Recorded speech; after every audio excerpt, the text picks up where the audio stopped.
Hey everyone, welcome back. We'll be doing another Bible reading today. As always, this is Exodus chapter 28, verses 31 through 43. This is other priestly vestments.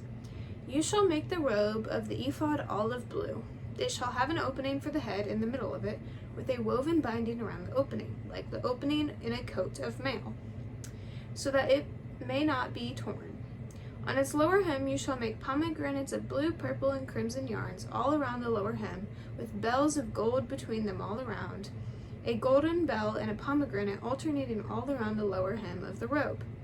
Aaron shall wear it when he ministers, and its sound shall be heard when he goes into the holy place before the Lord, and when he comes out, so that he may not die. You shall make a rosette of pure gold and engrave on it, like the engraving of a signet, holy to the Lord. You shall fasten it on the turban with a blue cord. It shall be on the front of the turban. It shall be on Aaron's forehead, and Aaron shall take on himself any guilt incurred in the holy offering that the Israelites consecrate as their sacred donations. It shall always be on his forehead, in order that he may find favor before the Lord. You shall make the checkered tunic of fine linen, and you shall make a turban of fine linen, and you shall make a sash embroidered with needlework.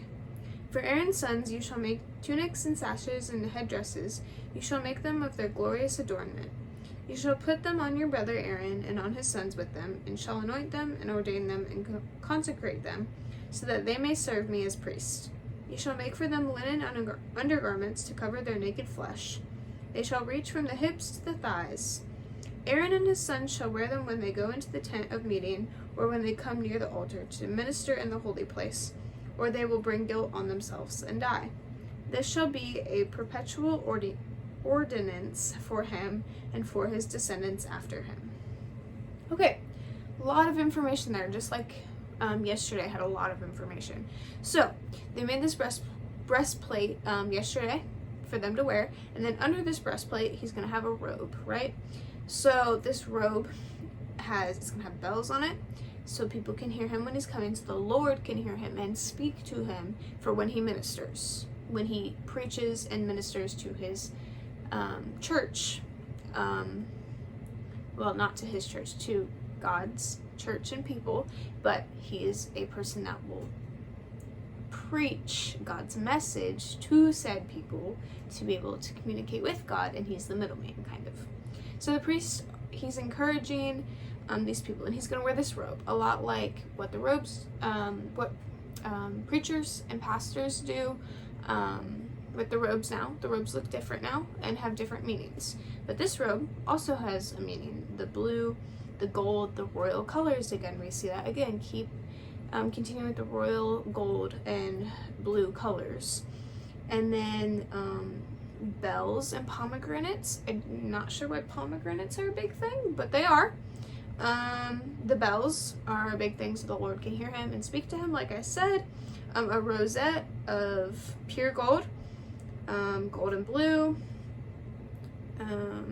all these things, a tunic, a sash with needlework, all of these things, right? So he's getting all dressed up to be able to speak to his people through God, just like preachers do, but very dressed up, so God knows that he is preaching to his people, God's people, to help them get closer to the Lord. Yeah. So that's it. I think this one talks a lot about with church and preachers and pastors and all the different things that you can name them. Priests, pastors, all the things, all of them, right? So there's so many different names for things now. But yeah, so all those things, and then just talking about church life and the people of the church and the priests and the preachers of the church, and then God, of course, at the center and the top of the church, leading the priests, preachers, all the people of the church, leading those people to help lead the younger people of the church, to help them find God more, right? All these things that happens at church that we know of. And if you don't know, you can do research, you can ask me questions, you can ask other people questions. Don't be afraid to, because there's no judgment here. At least for me, there's no judgment. And there shouldn't be judgment in the world, but we're not going to get into that. So I hope you have a great rest of your day. I'll see y'all tomorrow.